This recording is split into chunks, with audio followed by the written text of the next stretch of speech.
we shall read about the next 5 paragraphs of the lesson.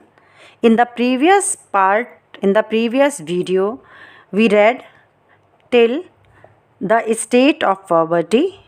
Now we are reading it from I remember a story to no longer his own master. I am reading the lesson for you. I remember a story. A man from Udupi once told me. The writer narrates a story that was told to her by a man from Udupi. Udupi is a town in Karnataka. As a young boy, he would go to school past an old temple. When he was a young boy, he had to go to school and he had to pass an old temple where his father was a priest. Priest means पुजारी, जहाँ पर उसके पिता पुजारी थे.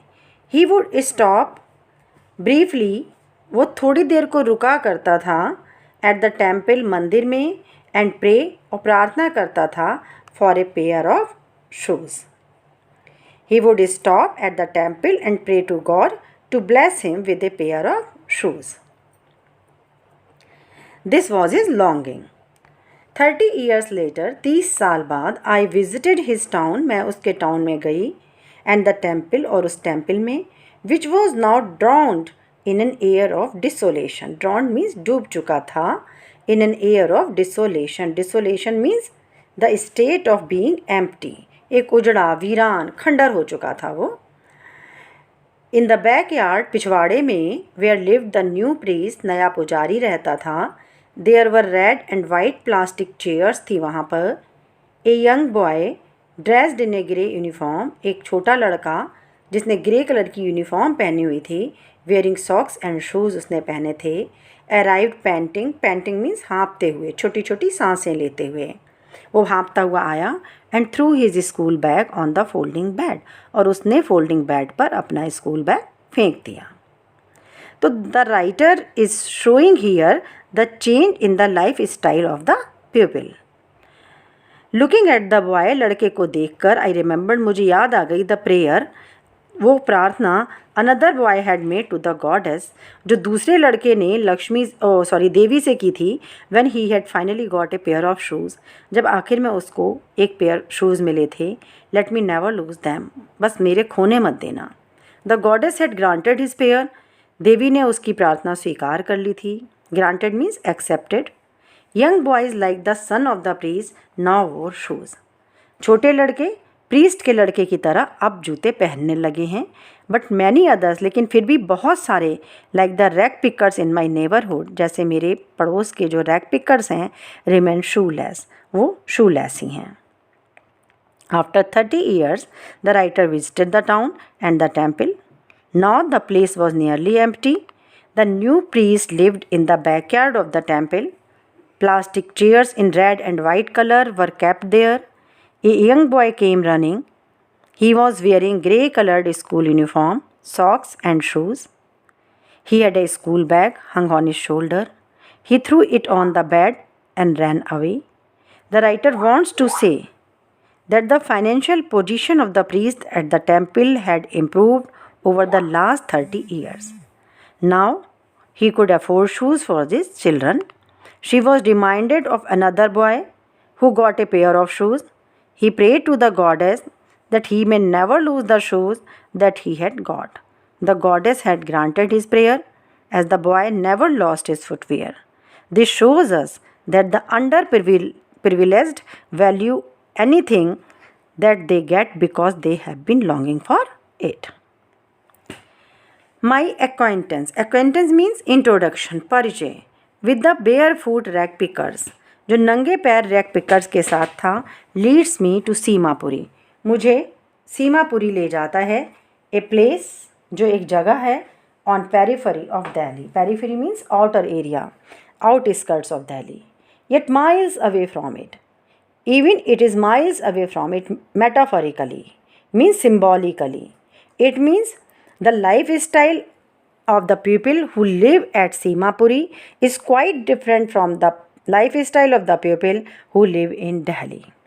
Those who live here, जो यहाँ रहते हैं, are squatters. Squatters means a person who unlawfully occupies, जो अवैधानिक रूप से आ गए हैं। हु केम फ्रॉम, बांग्लादेश से जो आए हैं, बैक इन 1971 में। साइज family is among them, Saheb का परिवार उन्हीं में से एक है। Seemapuri was then a wilderness, Seemapuri उस टाइम में एक वाइल्डरनेस मीन्स ए वेस्टलैंड हुआ करती थी। इट स्टिल इज़, वो आज भी है, but it is no longer empty, पर अब ये खाली नहीं है। इन स्ट्रक्चर्स ऑफ मड, मिट्टी के जो स्ट्रक्चर्स में, with roofs of tin and tarpaulin के रूफ्स बनी हैं। Devoid of sewage, devoid of means वंचित, उसमें मौजूद नहीं है, सीवेज नहीं है, ड्रेनेज नहीं है, रनिंग वाटर नहीं है। लिव 10,000 रेड पिकर्स, कितने रेड पिकर्स रहते हैं? 10,000। They live in unhygienic conditions. Actually, Simapuri was a piece of wasteland where the garbage of the city was collected. These people had started living there illegally. They have lived here, वो यहाँ रहते रहे हैं for more than 30 years, पिछले 30 सालों से, without an identity, बिना किसी परिचय के, without permits, कोई परमिट नहीं है, but with ration cards, उन मिल गए हैं, that get their names on voters list, जिन्होंने उनके नाम वोटर लिस्ट पे चढ़ा दिए हैं, एंड इनेबल देम, और उन्हें काबिल बना दिया है, टू बाई ग्रेन, कि वो अनाज खरीद सकें। The rag pickers had been living illegally in Seemapuri for the last 30 years. They have occupied the area without government permission और ownership. The politicians of the area have provided them ration cards and voter identity cards. They get grocery for their family through these ration cards, and in return they cast votes to these people. Food is more important for survival. Survival means अपना अस्तित्व, अपना जीवन। Food उनके लिए बहुत important है then an identity, बजाय identity के। If at the end of the day we can feed our families, अगर दिन के आखिर में हम अपने परिवारों को खिला सकें, एंड गो टू बेड, और बिस्तर पे जाएं, विदाउट एन एकिंग स्टमक, बिना दर्द के स्टमक के, मतलब बिना खाली पेट, we would rather live here, हम यहाँ रहना पसंद करेंगे, देन इन द फील्ड, बजाय उन खेतों में, that gave us no grain, जिन्होंने हमें अनाज नहीं दिया। Say a group of women, एक ग्रुप है स्त्रियों का, वो ये कहता है, in tattered saris, tattered means torn saris में, व्हेन आई आस्क देम, जब मैं उन्हें पूछती हूँ, why they left their beautiful land of green fields and rivers, कि इतनी सुंदर हरियाली खेतों वाली, लहलाते खेतों वाली और नदियों वाली ज़मीन उन्होंने छोड़कर सीमापुरी में रहना क्यों पसंद किया? क्योंकि ढाका में उनका सब कुछ ख़त्म हो गया था, नष्ट हो गया था। They had no food there, that is why they started living here. Wherever they find food, वो जहाँ भी भोजन पाते हैं, दे पिच देयर टेंट्स, वो अपने टेंट्स लगा देते हैं, दैट बिकम ट्रांजिट होम्स, जो टेम्पररी होम्स हो जाते हैं। Children grow up in them, बच्चे उनमें बड़े होते हैं। बिकमिंग पार्टनर्स हो जाते हैं वो भी इन सर्वाइवल, उनके जीवन के, उनके अस्तित्व के। Those people travelled in search of food, and wherever they found it, they set up temporary homes and they started living there. Their children kept on growing there, and gradually they also started helping their parents in seeking means of survival. And survival in Seemapuri, और सीमापुरी में survival का मतलब है rag picking, कूड़ा उठाना। Through the years, सालों से, it has acquired, इसने प्राप्त कर लिया है, the proportions of a fine art. Garbage to them is gold, garbage उनके लिए गोल्ड है। It is their daily bread, ये उनकी डेली ब्रेड है। A roof over their heads, उनके सर पे छतें हैं। Even if it is a leaking roof, चाहे वो टपकती हुई क्यों ना हो, but for a child it is even more, लेकिन एक बच्चे के लिए ये इससे कहीं ज़्यादा है। I sometimes find A rupee, even a 10 rupee note, साहब से, साहब कहता है मुझे कभी कभी रुपया मिल जाता है, कभी कभी 10 रुपये का नोट भी मिल जाता है। हिज आइज़ लाइटिंग अप, उसकी आंखों में चमक आ जाती है। When you can find a silver coin in a heap of garbage, you don't stop scrounging. अगर तुम्हें कोई सिल्वर कॉइन मिल जाएगा ना गार्बेज हीप में, कूड़े के ढेर में, तो आप खोजना जारी रखेंगे, उसे रोकेंगे नहीं। You won't stop that, for there is hope of finding more, क्योंकि हमेशा ज़्यादा पाने की आशा है। इट सीम्स, ऐसा लगता है, दैट फॉर चिल्ड्रन, कि बच्चों के लिए garbage has a meaning, garbage का जो अर्थ है डिफरेंट है from what it means to their parents, जो उनके पेरेंट्स के लिए है उससे कहीं ज़्यादा। For the children it is wrapped, बच्चों के लिए ये रैप्ड मीन्स लिपटा हुआ है इन विंडर, आश्चर्य में। फॉर द एल्डर्स, बड़ों के लिए इट इज़ ए मीन्स, ये साधन है of survival. Actually for the children the garbage dump was a means of fulfilling their dreams, although partially, while for their parents it was a means of aiding survival by providing the basic food, clothing and shelter. One winter morning, एक जाड़े की सुबह, I see साहब, मैं साहब को देखती हूँ, स्टैंडिंग खड़े हुए by the fenced gate of the neighborhood club, पास के क्लब के बाड़ा लगा हुआ एक गेट है वहाँ पर, वॉचिंग टू यंग मैन, वो दो लोगों को देख रहा है, ड्रेस्ड इन वाइट, जिन्होंने वाइट कपड़े पहने हैं, प्लेइंग टेनिस, टेनिस खेल रहे हैं। I like the game, he hums, वो धीरे धीरे गुनगुनाता है कि मुझे खेल पसंद है। Content, he is satisfied, content means satisfied, to watch it, वो इसे देखकर खुश संतुष्ट है। स्टैंडिंग बिहाइंड द फेंस, वो फैंस के बाहर है। I go inside when no one is around, he admits, और ये स्वीकार करता है कि जब कोई नहीं होता है ना तो मैं अंदर चला जाता हूँ।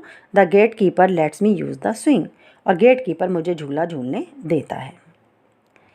साहब too is wearing tennis shoes, उसने भी टेनिस शूज़ पहने हैं, that look strange over his discoloured shirt and shorts, उसकी मटमैली सी शर्ट और शॉर्ट्स है, निकर है, उस पर वो बड़े अजीब लग रहे हैं। Someone gave them to me, he says in the manner of an explanation, और मुझे समझाने के लिए वो कहता है किसी ने मुझे दिए हैं।